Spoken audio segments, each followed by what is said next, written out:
Interrompemos essa transmissão para uma mensagem do lado escuro da Lua.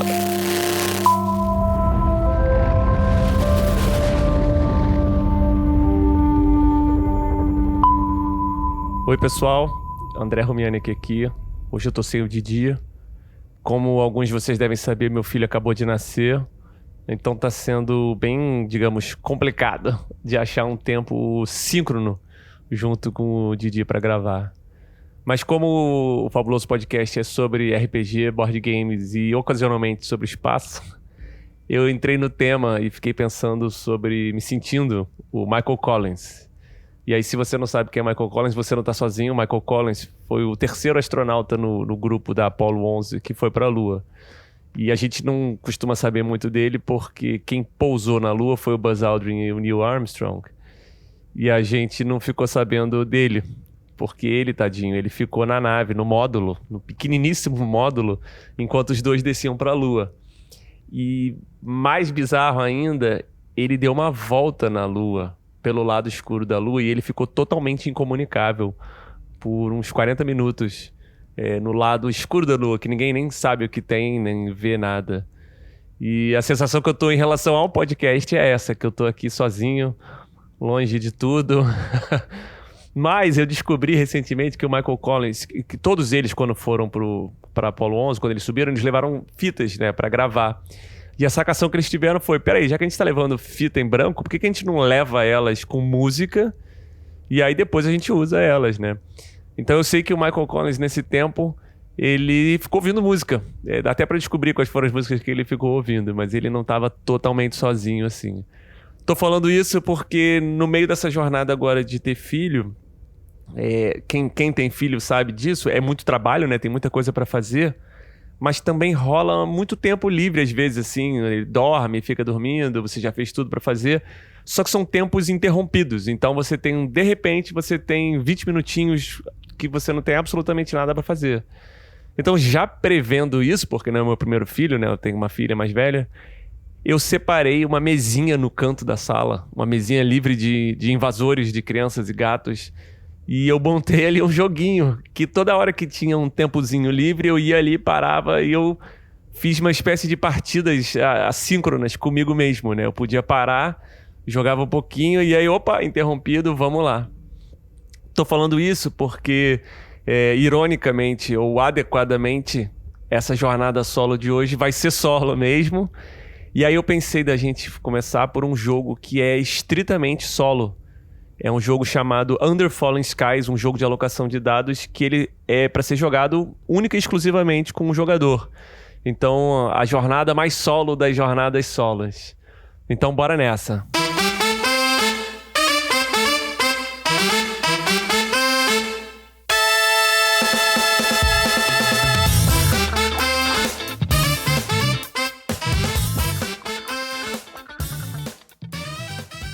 Under Fallen Skies, ou Sob Céus Cadentes. O Under Fallen Skies, ele é um jogo de alocação de dados, tá? Ele foi trazido para o Brasil pela Devir, e ele foi criado por um cara chamado Tomás Uller. E aí eu nem vou fingir que eu sei pronunciar o nome dele, porque tem uns caracteres que eu nem sei o que é, tá? Até onde eu consegui entender, é meio que o único grande jogo dele. Ele fez o Under Fallen Skies numa versão de 9 cartas, mas depois ele ampliou e aí fez esse que virou o sucesso dele, o famoso. Antes de mais nada, tá? Ele é um jogo solo. E aí, ele é estritamente solo, que eu quero dizer. Isso vai resolver um dos problemas que a gente falou na introdução da jornada solo, que é aquela onda assim, muita coisa pra ler, muito material pra estudar. Ele resolve isso, porque como ele sabe que você tá sozinho, ele vai te dar uma jornada pra fazer, tá? Eu tô falando isso porque a gente falou desses problemas, né? Quem tem medo do escuro, quem não gosta de estudar regras. E aí, recentemente eu ouvi uma nova, que eu tava ouvindo o podcast do Lucas Fratini, o Sou Eu. Aliás, quem não conhece, é um podcast também sobre board game, confere lá, Sou Eu, do Lucas Fratini. E aí ele tava respondendo umas perguntas e perguntaram pra ele se ele gostava de jogo solo. E aí ele falou que um dos motivos que ele não gosta é porque ele rouba muito sozinho. E aí, gente, não pode roubar. Jogo solo não pode roubar. Eu sei que ninguém tá conferindo, mas lembra, jogo é um conjunto de regras. E aí, com um objetivo. Se você ganha não seguindo as regras, aí você não ganhou o jogo. Pelo menos não esse jogo, né? Mas vamos lá, vamos ao jogo. De que se trata o jogo, tá? A trama, o tema. Tá? No jogo, a Terra tá sob uma ameaça de uma invasão alienígena. No melhor estilo Independence Day. São aquelas naves gigantescas espalhadas pelo planeta e ameaçando destruir a cidade numa só vez. E aí, junto dessas enormes naves-mães, honrando o Space Invaders, lembra o joguinho do Atari? Vem várias navezinhas pequenininhas que estão caindo, que estão também tentando destruir essa cidade, tá? E o jogador vai jogar no papel da humanidade tentando defender essas cidades dessa ameaça que está vindo do céu. A vitória é alcançada pela pesquisa da tecnologia para derrotar essa nave. Antes de tudo, abrindo a caixa do jogo, tá? Isso foi uma coisa que eu gostei muito. Assim que eu abri a caixa, o manual estava ao contrário e estava assim: calma, calma, calma, calma, não vai abrindo tudo. E ele dá uma guia, ele fala assim, primeiro abre isso, depois abre aquilo, porque tem uma parte inicial do jogo que ele quer te ensinar. Até depois, eventualmente, ir abrindo outros componentes para chegar na campanha. E isso, pra mim, resolve uma ansiedade de o que eu posso sair abrindo na caixa, sabe? Às vezes tem umas coisas fechadinhas, assim, será que eu já abro agora, eu abro depois? Eu adorei isso. Ele mostra assim, começa por aqui e eu vou te mostrar o caminho para você ir aprendendo esse jogo. O jogo é todo modular, tá? Ele não tem um grande tabuleirão. Ele tem várias pecinhas independentes e cada peça vai ter um lado ou outro que vai mexer na dificuldade. Eu vou entrar mais nisso mais à frente. Só que eu fui seguindo bem como o manual falou. Eu joguei as primeiras partidas, fui me familiarizando com os componentes e as mecânicas básicas que o jogo. E aí depois eu fui aumentando a dificuldade para entender. Eles chamam isso no jogo de nível de ameaça. Eu vou explicar o que é isso mais à frente. Como é que acontece o jogo em si? Primeira coisa que você tem que fazer, você tem que montar a tua partida. Tá? Como não tem um tabuleiro e tem peças modulares, você vai meio que montar esse tabuleiro final, que vai ser uma cidade com a sua base, a sua instalação subterrânea, sua base subterrânea, e as peças de céu. De cara, o jogo vai oferecer umas cidades para você usar como sugestão. São cidades um pouco mais simples. Tanto que ele vai começar de cara com Roswell, né? Área 51, subterrâneo. Mas tirando o fato do nome da cidade, a questão estética da cidade e emocional também, né? Tipo, eu me amarrei em defender o Rio de Janeiro, que tem no jogo, achei maneiro pra caramba. Cada cidade também tem uma habilidade assimétrica. Aí cada cidade vai trazer as instruções de como montar sua instalação subterrânea. E aí são várias peças de instalação subterrânea que tem a parte de cima, a parte de baixo, e a peça da cidade vai dizer assim, usa a peça A pra cima e a peça D pra baixo. E ao longo depois, quando eu falei que ele é modular, ele vai introduzir novas peças dessa. Daí depois você escolhe o que eu estava falando, que é o nível de ameaça. E aí o nível de ameaça, essencialmente, você vai escolher quantas peças do céu você quer virar para o lado difícil. Isso é fundamental, porque o jogo ele começa te propondo no tutorial um modo básico, o tutorial. Ele fala assim, nível de ameaça 0. Todas as peças do céu estão viradas para o lado fácil. E aí depois ele fala assim, uma vez que você entendeu, agora deixa o jogo mais difícil. E aí ele vai chamar isso de nível de ameaça. Você fala assim, meu nível de ameaça vai ser 1. Você escolhe aleatoriamente uma peça do céu e vira ela para o lado difícil. O bacana disso é porque você vai introduzindo novas dificuldades. Porque o jogo fala, olha, não pode ser muito fácil. Mas também não pode ser tão difícil que você nunca ganhe. E aí isso vai te montar esse tabuleirão que tá na sua frente. E ele é bem vertical, tá? E digo vertical mesmo, assim, ele fica comprido de às vezes você não conseguir chegar lá em cima. Lá em cima vai ter a peça da nave-mãe que vai descer. Aí, esse tabuleirão, todas as peças são divididas em 5 colunas. Então, lá em cima vai ter a peça da nave-mãe e em cada coluna vai ter uma nave roxa. E eu tô falando roxa porque as naves são claramente vermelhas, mas o manual insiste em dizer que elas são roxas. Aí, vamos lá, a ação do jogo, tá? O que você vai fazer na rodada? Você tem a fase dos dados, óbvio, é um jogo de alocação de dados. E aí, você vai rolar os seus 5 dados. Tá, os dogmas são os seguintes. Você tem que botar um dado em cada uma dessas 5 colunas. Nunca 2 na mesma. E já vou explicar por que isso. E aí é outra coisa assim. Você tem 3 dados cinzas e 2 dados brancos. Toda vez que você alocar um dos dados brancos, você tem que rerolar tudo de novo. E aí eu gostei muito disso. Porque essa é a forma que você tem de rerolar o dado. Não tem nenhum outro jeito. Então você tem que comprometer um dos seus brancos para poder rerolar. Daí isso vai afetar muito a ordem de que você vai botar esses dados. Porque tem uma outra coisa, que é na coluna que você coloca o dado, as naves que tiverem nessa coluna vão descer o número de casas que tiver no dado. E aí é maneiro, porque é aí que mora o dilema. Porque assim, quanto maior o valor do dado, melhor vai ser o benefício daquela instalação que você botar o dado. só que também mais rápido vai descer as naves naquela coluna. E toda vez que uma nave chega na tua cidade, você toma um de dano, e se você zerar, o jogo acabou. Pra você ter uma noção, as cidades têm em média 5, 6 de vida. Aí outra coisa maneira que eu gostei. Como eu falei, a cidade tem a base subterrânea, que é onde você aloca os seus dados nas instalações. Só que como ela é subterrânea e como o ataque começou do nada, tô pensando tematicamente, ela ainda não tá totalmente escavada, tá? Então tem uma pecinha que é uma escavadeira, que é assim, tudo que tá pra trás dela tá disponível, você pode alocar, mas tudo que tá pra frente é tido como enterrado ainda, não foi escavado. E aí você, uma vez por turno, pode avançar, você bota um dado para além da escavadeira, você tem que respeitar o número de casas, né? Se você vai avançar 4, você tem que botar pelo menos 4.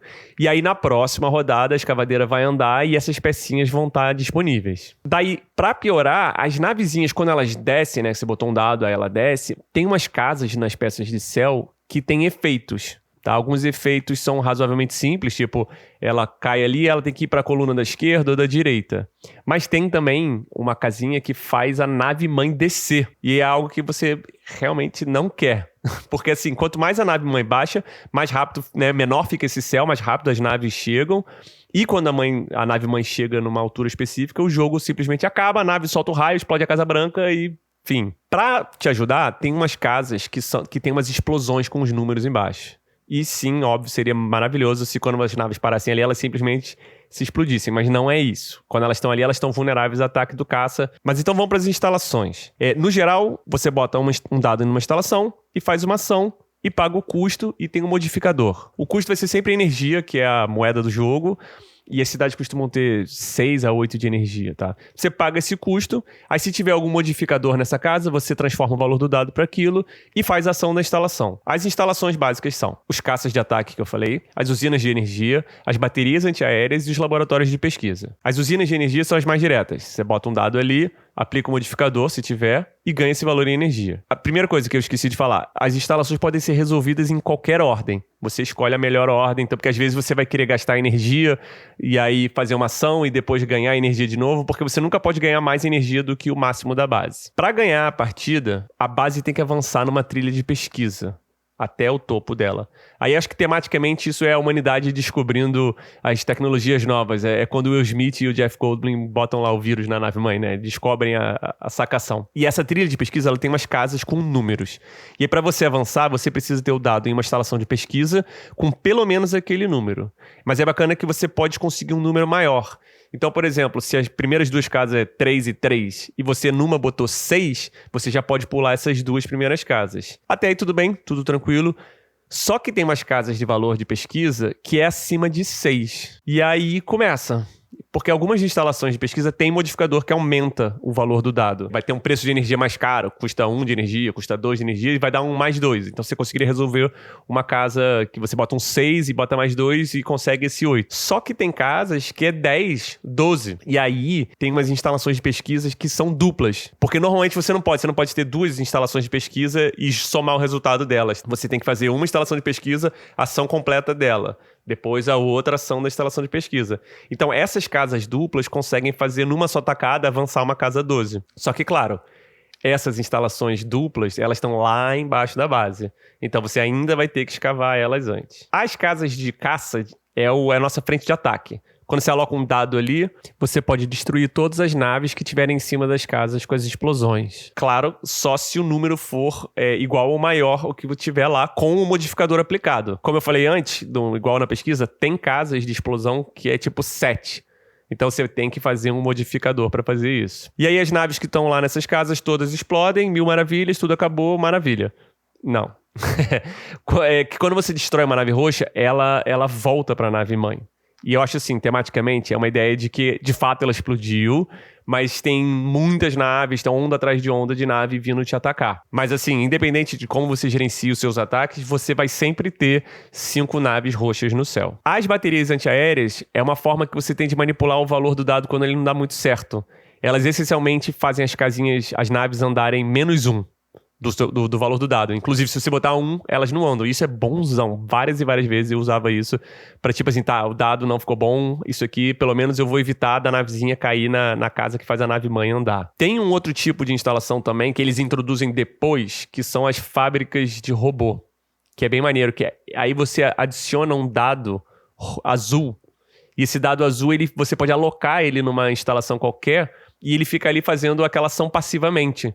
Então é meio que mais uma ação que você ganha na sua rodada. Só que toda vez que você usa um robô, ele diminui o número do dado dele. Então, no máximo, ele vai rodar 6 vezes. Isso é o geral das instalações, tá? É a alocação de dados simples. Depois vão aparecer umas outras, umas casas duplas híbridas, umas instalações de comando, mas no geral, a ideia é essa. Depois que você executa a fase das instalações, é a vez da nave-mãe.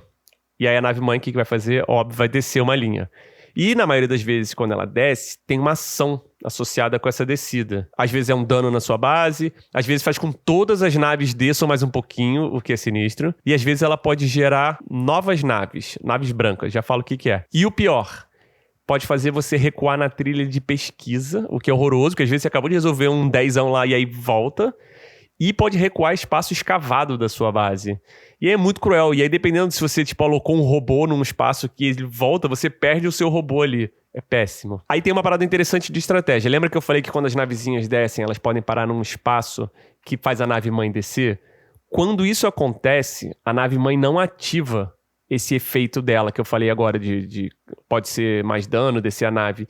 E isso é bem importante porque às vezes eu fazia isso de propósito. Eu botava uma navezinha no espaço da nave-mãe descer pra pular um efeito cruel desse, por pior que seja a nave-mãe descer, tá? Bom, depois que a nave-mãe desce, todas as naves que você destruiu ou que foram geradas, elas são recolocadas na linha de descida lá da nave. Eles chamam de local de lançamento, tá? Então as naves roxas vão estar lá, que você destruiu, vão estar lá em cima e elas vão voltar para nascer de novo. As naves brancas também vão ser geradas. A diferença das naves brancas é que quando você destrói, sim, elas saem do jogo e não voltam para a mesa. E o jogo é esse. Você vai fazendo isso até você conseguir chegar com a trilha de pesquisa no topo, ou até todas as navezinhas te darem dano suficiente para você morrer, ou a nave-mãe chegar e acabar tudo. Para mim, foi uma coisa meio um constante puxa-empurra de avançar a base, aí querer crescer a base, mas também preciso mitigar o ataque das naves. Aí eu ficava, não, peraí, agora eu vou atacar todas as naves. Aí não, na próxima. Mas é sempre a sensação pra mim, tipo uma bola de ping-pong entre a raquete e a mesa, que vai tac, tac, tac, tac, e a raquete tá chegando perto da mesa e vai trrr, porque quanto mais a nave-mãe desce, menor fica o céu, e você tem menos tempo de fazer ação. Na primeira, no comecinho do jogo, quando você joga um 6, as naves descem bastante, né? Desce 6 espaços, mas não afeta tanto. No final, 6 é dano garantido, sabe? E você quer números altos no final para poder avançar na trilha de pesquisa. Então tem esse puxa e empurra. E também pensar assim, a vida da minha base, ela é um recurso para eu usar, porque ganhar o jogo com 5, 6 de vida ou com 1 é a mesma coisa. Então eu geralmente terminava a minha partida com 1 de vida. Porque eu falo assim, beleza, bota um 6 aqui, a nave me dá um dano, bota outro 6 aqui, a nave me dá um dano, e assim que a minha trilha de pesquisa chega no topo, você ganha, você não precisa sobreviver a próxima rodada. Então é assim, vai, toma, leva toda a minha vida, mas eu vou ganhar. Aí assim, o jogo pra mim, ele é razoavelmente estressante, tá? Assim, não me entenda errado, eu gostei bastante. Mas tem essa coisinha de um estresse, de uma sensação meio de quase perder. Eu não sei, pra quem já jogou Spirit Island, que tem uma coisa assim, que você começa sempre meio correndo atrás, meio se ferrando, e no final você dá a volta por cima e amassa. É tipo isso, só que assim, eu não sempre amassava, não. Eu perdi bastante nesse jogo quando eu aumentei a dificuldade. Mas essa coisa do estresse, tô falando isso porque às vezes eu olhava assim pra mesa e eu... Não, hoje eu não tô afim, não. Porque é pensamento profundo, é muita estratégia, sabe? Então, assim, não era sempre que eu tava com vontade de jogar, não. Mas, dito isso, tinha vezes que eu jogava, assim, 2, 3 partidas seguidas porque tava na pressão e tava me amarrando, sabe? Sobre a dificuldade do jogo, eu gostei muito disso, porque o jogo não é exatamente difícil. Ele, inclusive, o tutorial é fácil, você meio que vai ganhar e tá tudo bem. E aí o manual fala pra você isso, ele fala assim, olha, experimente com os níveis de ameaça, porque tem que ser desafiador. Se tiver muito fácil, não vai ser maneiro. E ele fala, quando você for jogar a campanha pressupõe que você já sabe qual é o nível de ameaça que você gosta. E aí eu experimentei, eu joguei o 0, depois joguei o 1, o 1 foi bem divertido. No 2, no nível de ameaça 2, ou seja, 2 peças de céu virado, foi muito estressante. Eu joguei umas 6 partidas antes da campanha no nível 2. Eu devo ter ganho 1 ou 2 pra perder o resto, assim. Eu entrei na campanha por conta disso no nível 1. Tá, eu vou falar da campanha agora, mas eu me arrependi um pouco disso. A campanha é o seguinte, são 3 capítulos seguidos de uma batalha final. Aí a brincadeira é a seguinte, cada capítulo traz pro jogo novas cidades, personagens e cenários. Personagens são cartas que te dão uma habilidade única naquela partida, você faz uma vez só e foi. Os cenários, que são acho que a carne, o recheio da campanha, eles trazem modificações para a partida base, adicionando elementos ou dificultando, tá? Mas só daquela partida. Mas o jogo ainda é o mesmo, tá? Mas na essência, mas são novas coisinhas que trazem. E aí, maneiro que cada capítulo vem com uma paginazinha de uma história em quadrinho que vai contando a história da campanha. E é bem Independence Day, tá? Bem Independence Day. E aí para cada capítulo, você vai ter 2 batalhas. Então, geralmente, cada capítulo traz 4 cidades. Você vai montar 2 pilhas aleatórias. Cada pilha vai ter uma cidade, um personagem e um cenário. Aí você olha as 2 pilhas que você montou e você escolhe qual que você quer, baseado no personagem ou no cenário. O cenário tem 2 lados. Tem um lado que explica as regras e tem um outro lado que é só uma historinha em quadrinho. E ele até fala, olha, se você não quiser muito spoiler, escolhe o cenário baseado na história em quadrinho. E eu achei maneiro que assim, uma vez que você escolhe, você, tá, beleza, eu vou defender aqui o Rio de Janeiro. E aí a outra era, sei lá, Tóquio. Tóquio foi destruída. Você fracassou. E eu entendo que isso é uma mecânica que o jogo tá fazendo pra, tipo, reservar conteúdo pra uma próxima campanha, mas tematicamente eu achei maneiro. Achei uma coisa meio assim, você não vai conseguir salvar todo mundo. Daí esses personagens que têm essa ação, e no primeiro capítulo tem claramente o Will Smith do Independence Day, quando você passa pro capítulo 2, eles vão estar disponíveis lá. Só que eles vão pro lado aprimorado, tipo, vai dar uma upada nele. Ele só tem mais um nível, é a mesma ação dele, só que melhorada do outro lado da carta. E você não perde o seu personagem novo. Então você, no capítulo 2, você vai jogar com 2 personagens, um personagem básico e um aprimorado. No capítulo 3, com 3 personagens, 2 aprimorados e um normal. E aí uma coisa que é legal da campanha é assim, que é uma coisa que, aliás, eu tenho gostado muito, que é campanhas que permitem você perder e ainda assim continuar. Quando você joga com uma cidade e você perde, ela foi danificada. Você vira a cidade pro lado danificado, e aí geralmente a habilidade da cidade vai ficar um pouco melhor, e você joga de novo. Se você perder, você perdeu aquela cidade. Aquela cidade foi dizimada e os alienígenas ganharam naquela cidade, mas você vai jogar a próxima cidade. Se você ganha, você anota lá o nível de ameaça daquela cidade, que vai ser meio que a pontuação final da sua campanha. No final, você vai chegar na grande batalha. Eu não vou dar muito spoiler, mas a grande batalha é uma partida mais difícil, e ela vai depender, a quantidade de vezes que você vai poder tentar a batalha final, vai depender de quantas cidades você conseguiu salvar durante a sua campanha. Por isso que eu falei lá atrás que eu me arrependi de ter jogado no nível 1. Porque eu achei que era assim, você tem que ganhar tudo, senão perde e acaba a campanha. Mas você pode ir indo. Só que se você chegar na batalha final só tendo salvado uma cidade, o que é interessante tematicamente, você só vai ter uma tentativa na batalha final. E a batalha final é assim, se você tem 5 cidades, você vai ter 5 tentativas. Assim que você ganhar a batalha final, você ganhou. E aí você anota lá na campanha, quem salvou o mundo foi o Rio de Janeiro, com fulano, fulano e fulano. Cara, eu achei isso muito maneiro, me lembrou do filme, daquela coisa que tá todo mundo no mundo correndo atrás de lutar de derrotar as naves, né? E eu achei isso um final interessante. E aí você, no final, calcula o ponto. Você pega quantas cidades, os níveis de ameaça que você fez, e você subtrai de quantas cidades você perdeu. E essa é a pontuação final da sua campanha. Depois que você termina a campanha, todos os componentes que você usou, descobriu e estão revelados, né, finalmente, depois de você ter visto tudo isso, você pode usar para misturar para fazer as novas partidas singulares ou partidas avulsas. Isso é maneiro, porque dá uma rejogabilidade não só de, então tá, eu vou jogar uma nova campanha para descobrir novas coisas. Não, você pode simplesmente pegar o que você usou, o que você não usou e fazer as combinações. Pode fazer isso aleatoriamente ou pode fazer planejado. Eu achei isso bem bacana, que é uma forma de você, olha, não gostei muito da campanha, mas o jogo me interessa. Tá, então eu quero... Você pode inclusive jogar o cenário. Então, tá, eu quero um cenário novo. Legal, joga esse cenário. A partida de hoje que você vai jogar sozinho vai ser essa. Eu achei isso uma sacação boa pra dar mais rejogabilidade sem ter que ficar forçando necessariamente a campanha. Daí a minha experiência agora com o jogo, tá? A minha sensação geral. Eu meio já falei o que eu senti. Ele é super denso de decisão. Cada rodada é intensa. Eu achei ótimo que ele é pra jogar sozinho, porque eu fiquei pirando horas numa mesma rodada, assim, não tô atrapalhando ninguém. E aí eu ficava assim, às vezes eu parava e aí resolvia minhas questões, voltava e assim, não, peraí, ainda não. E sim, é estressante. Eu achei o jogo estressante. Eu tô trazendo a palavra estressante porque isso pode ser interessante, tá? Ele é um jogo que a sensação durante as naves é estressante. E eu sei que é uma coisa, poderia olhar matematicamente para aquilo e ver só os números, mas essa temática da a nave mãe está chegando, eu fiquei estressado. Porque, meu Deus, eles estão chegando, eles vão destruir tudo, sabe? Não me entenda errado. Eu gostei de jogar o jogo, mas não é um jogo que a qualquer momento eu jogaria. Dependendo do que eu tô procurando pro meu momento agora. Não, tipo, tô querendo uma coisa gostosinha. Não é esse. Na caixa, né, ele fala que uma partida demora, assim, 40 minutos. Comigo, eu não sei se eu sou mais lento, eu chegava 1 hora fácil, assim, dependendo nem incluindo as saídas da mesa, tá? Tô só assim, sentado, o tempo sentado, eu realmente ficava um tempão. Ele tem muita decisão pra fazer, porque qualquer dado que você bota na mesa faz a navezinha descer, aí às vezes a navezinha desce, vai pra coluna do lado, então a nave do lado, a coluna do lado vai andar com 2 naves, assim, não, então peraí, volta isso aí, vamos primeiro mexer aquela coluna, não, mas aquela coluna não tem nenhum dado, tá, então joga o dado branco, não, o dado branco rerola tudo, tipo, para, vou tomar um café, relaxa, respira e vamos recomeçar.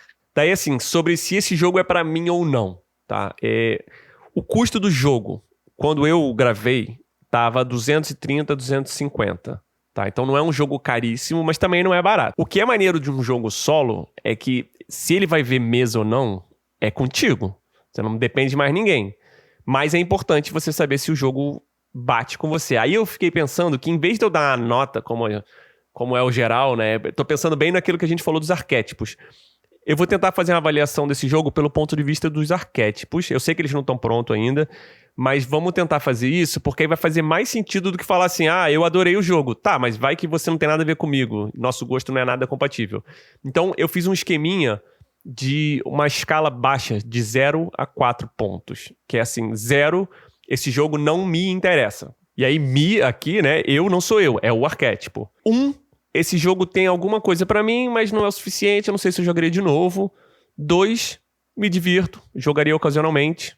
3, gosto muito, quando possível jogo. E 4, brilha, voa, arrasa, é meu favorito. Eu construiria um altar em nome desse jogo. Exagero, mas é assim, esse jogo é pra mim. Começando com o arquétipo do casual. Lembrando, o casual é aquele cara que gosta do joguinho rápido, não gosta de muita confusão, muita regra, que é uma coisa simples. Pra ele, eu diria que é 3. Gosto muito, jogo quando possível. Porque o jogo é simples, tem regras simples, você consegue fazer essas partidas únicas e é solitário, então você faz a hora que você quiser, não depende de mais ninguém. Eu só não dei o 4 porque ele às vezes arrasta a partida. As partidas ficam mais longas e ficam muito profundas e muito pensantes, que eu acho que já não é tanto a onda do casual. Ele quer uma coisa mais rápida e dinâmica, às vezes, né, que não tem essa profundidade toda. Mas ele gosta muito, é um jogo que super funciona pro casual. Pro Conquistador, eu dei 3. E por que eu dei 3? Porque o inimigo é difícil, e você pode deixar ele mais difícil ainda. Tem essa coisa de você querer derrotar o inimigo. Você pode fazer uma campanha que faz uma campanha longa e você vai querer fazer uma super campanha longa, difícil e derrotar esse cara. Eu só também não dei o 4 porque o inimigo é sempre o mesmo. É um autômata, é uma nave-mãe automática que vai simplesmente sempre fazer a mesma coisa. Não tem aquela coisa da treta contra o humano, né? Eu vou amassar você. Pro estrategista, tá? Que é o cara que gosta de pensar uma estratégia longa e um caminho, pra mim é 4 esse jogo. Tá? Esse jogo produz horas e horas de pensamento, e pensamento de curto, médio e longo prazo. Tudo que você faz nesse jogo é uma opção que vai mexer as peças, que vai afetar o que vai acontecer no jogo, sem pensar assim... A parte da campanha nem é uma estratégia tanto, porque o que você faz numa partida não necessariamente afeta na outra, tirando o fato de você ter mais chance na batalha final. Mas em uma partida tem muita estratégia. E aí isso leva pro matemático /otimizador. E é curioso, porque pra mim também é 4. É essa coisa de você mexer nos palitinhos, né? Roda aqui, aperta os botões e você alcança o melhor resultado. Esse jogo ele fica nessa fronteira onde o estrategista e o matemático otimizador se encontram, né? Ele é sobre... A estratégia é sobre essa otimização. Então, pros dois, esse jogo brilha. Se você tá nessa onda, ele é pra você. Pro cronista, o narrativo, o criador, é 1. Tem alguma coisinha ali, mas assim, não é o suficiente, tá? Não vai por aí. Porque ele tem uma historinha que acontece, a historinha emergente que acontece na sua cidade, ela é bem nada demais, né? Ah, minha cidade foi destruída, a minha não foi destruída, ou ela conseguiu sustentar um pouquinho. O jogo não te dá muito pro que trabalhar. E a história que é contada, ela é contada pra você através da história em quadrinho, que não é a onda do cronista, né? Pro explorador, aí lembrando, tá? O explorador é aquele cara que gosta das novidades, de ir avançando e descobrindo novos territórios e novas mecânicas. Eu dei 2. Me divirto, jogaria ocasionalmente. Porque, assim, apesar de ter essa coisa das novidades de cada partida nova e a campanha introduzir novas coisas, faltam novidades mesmo. O jogo ainda é o mesmo sempre. É um jogo de estratégia matemática, por isso que eu botei a nota alta pra eles. Ele fica um jogo que não te dá muitas novas coisas e a historinha que conta é nada demais, assim, sabe? É uma folha de quadrinho e bem assim, o que você esperaria de um Independence Day. Pro socializador / lobista, não tem surpresa, é 0. Tem nada aqui. Eu tô sozinho, é um jogo solo, não tem com quem eu socializar. E aí, ouso dizer, inclusive, que todas as jornadas solo a gente vai cair nesse problema, a menos que tenha algum autômata muito ChatGPT aí via aplicativo, mas no geral é 0. Pro apostador, 2. Me divirto, jogaria ocasionalmente. Por quê? Tem a imprevisibilidade dos dados, tem a coisa de uma sorte, a sorte é bem presente nesse jogo, afinal, alocação de dados, mas não tem aquela relação de grandes riscos geram grandes recompensas, sabe? Que eu acho que é o que motiva o apostador. Apesar de ter uma coisa, quer saber? Vou rerolar todos os meus dados. Isso não vai te beneficiar tanto. A estratégia ali ela é muito mais forte, mesmo com esse elemento de sorte. Então não acho que é o jogo que tem a coisa da aposta dentro pro apostador, aquele que vai coçar a coceira dele mesmo. Pro construtor, é 0 também. Nada me interessa. O construtor, pra quem não lembra, é aquela onda de pegar as pecinhas, isso aqui, junto com isso aqui, vira aquilo. Não tem nada. Não tem nada pra você nesse jogo. O maior que tem aí, você vai escavar a tua base, mas mesmo assim você não constrói a base. Ela já tá pronta. Você só avança com a sua escavadeira, liberando novas instalações. Então não tem nenhuma grande construção, sabe? Você não tá transformando recursos em outras coisas. Tá aí, essas são as notas que eu dei pros arquétipos. Eu me enquadro muito nesse jogo no arquétipo do estrategista / matemático, até do conquistador, assim. Tem momentos que realmente eu fico desejando mais da questão explorador e do cronista também, que eu gosto muito. Mas foi um jogo que eu joguei bastante, assim. Eu joguei várias e várias partidas, experimentei com a dificuldade, que é uma coisa que eu raramente faço, sabe? Eu geralmente jogo numa dificuldade na verdade, eu me estresso um pouquinho com essa ideia de dificuldade, que eu fico achando assim, pô, me diz como é que o jogo é pra ser, sabe? Eu gosto da coisa. Esse jogo é difícil, esse jogo não é difícil. Mas eu gostei dessa vez de poder jogar e falar assim, cara, quer saber? Esse jogo é fácil demais. Aí subi um nívelzinho e, opa, peraí que o jogo ficou bem interessante. Eu gostei bastante disso. Então é isso.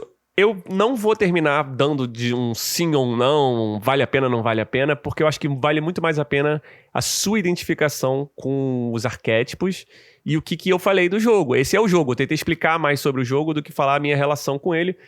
Porque é um jogo que, eu me diverti. Aí você vai pegar o jogo e não vai se divertir e vai falar, tu falou besteira. Não, é a sua relação. E a minha ideia, inclusive, com a jornada solo daqui pra frente, é sempre tentar fazer isso. Eu quero apresentar jogos e por apresentar, dizer como é que o jogo é. Como é que ele rola, como é que você faz ele e enquadrar ele nesses arquétipos. E aí, nessa postagem do Spotify agora, eu vou botar o comentário, por favor, eu queria saber de você, se você já jogou, inclusive, Under Fallen Sky, se você conhece o jogo, se você já jogou outro parecido, fala no comentário que eu quero abordar essa questão do jogo solo, como é que é a experiência pra você, se você achou ele estressante também. Mas eu vou fazer também uma enquete perguntando pra vocês sobre quais jogos vocês querem saber da jornada solo. Se vocês estão preferindo fazer uma coisa mais assim, jogos pesadões, ou então jogos leves e casuais, ou até jogos que não são para mas o modo solo desses jogos, se é maneiro ou não, tá? Porque eu quero usar isso pra nortear a jornada solo, porque eu sei que tem bastante gente que joga solo, mas a gente não tem falado o suficiente. Então eu tô querendo trazer muito esse pra gente. Daí, se você não é do Spotify, ou se você não gosta de comentar ali, e não conhece ou já conhece o nosso Discord, o Fabuloso Discord, para quem não conhece, bem-vindo, por favor, venha, Fabuloso Discord. Eu vou criar um canal, Jornada Solo, e vou fazer um fórum lá, pra gente discutir os jogos que a gente já jogou, recomendações entre si, e também para nortear os próximos programas pra gente poder saber que jogos eu tenho que pesquisar. E aí lembra disso, você vai me falar um jogo agora, eu preciso jogar o jogo, porque eu não estou me propondo a ficar lendo review e reproduzindo, eu tô querendo jogar jogos solo e discutir eles com você. Beleza? Então é isso, pessoal. Isso foi Under Falling Skies, ou como eu traduzi grosseiramente, Sob Céus Cadentes. Para vocês que não têm medo do escuro, até a próxima jornada solo.